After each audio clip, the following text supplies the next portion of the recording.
alunos e alunas, eu sou a professora Sandra Weber e hoje nós vamos falar um pouquinho de artes, né? E para iniciar os nossos estudos nós vamos falar da arte do Barroco. Importante então colocar o período histórico em que estava acontecendo isso, né? Que foi o período da Contra-Reforma da Igreja Católica. Então o Barroco ele vai representar muito essa questão da religiosidade. Certo? A gente vai ver nas obras do Barroco um excesso de ornamentação e também aqui os artistas eles colocavam muito as suas emoções. Então o conteúdo emocional das obras é muito forte, né? Além de ter esse caráter religioso, também a gente vê presente muito esse aspecto do sentimentalismo. Um outro período que a gente vai ver também é o Rococó, né?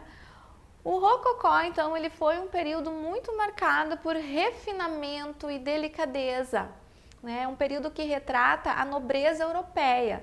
Então, por isso esse requinte, né? Essa finesse, essa delicadeza nas obras. Os cenários, então, eles são normalmente bucólicos. A gente vai ver presente nas obras roupas elegantes, né? Edílios teatrais, bem aquela coisa assim que vai retratar aspectos da nobreza europeia. Os contornos vão ser ainda mais rebuscados, né? Mais exagerados, vamos dizer assim, mais enfeitados do que o barroco no rococó. E eu trouxe então aqui duas obras para ilustrar um pouquinho, né?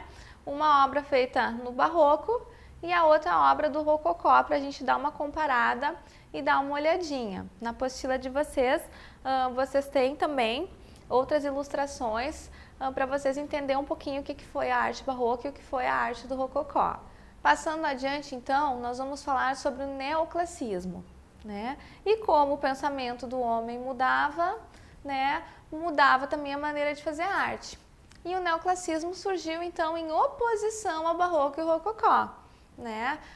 Já não se queria mais esse exagero, esse requinte, essa arte tão rebuscada, né? Eles fizeram um protesto contra a sofisticação e o brilho presente no rococó. E começaram então a fazer um resgate da arte clássica grega e romana. E um dos aspectos bem importantes aqui do neoclassicismo, que vai retratar, né, através da arte, é o heroísmo e o civismo, né? Foram temas muito explorados neste período da arte. E eu trouxe aqui então para vocês, né, uma obra que é Perseu com a cabeça de Medusa, do Antônio Canova, né, e que retrata um pouquinho então dessa obra do neoclassicismo. O romantismo, então, ele vai representar nas suas obras a realidade de forma emotiva, né? Vamos ter um subjetivismo, dramaticidade, dor, angústia, muito sentimento exposto nas obras, né? O homem ele começa a ser visto como um ser livre, um ser igual. O contexto histórico, então, vai ser a Revolução Francesa, Revolução Industrial e a Declaração dos Direitos do Homem e do Cidadão. Isso que vai estar acontecendo, né, nesse período do romantismo. O realismo, ele vai mostrar o acentuado capitalismo industrial, né?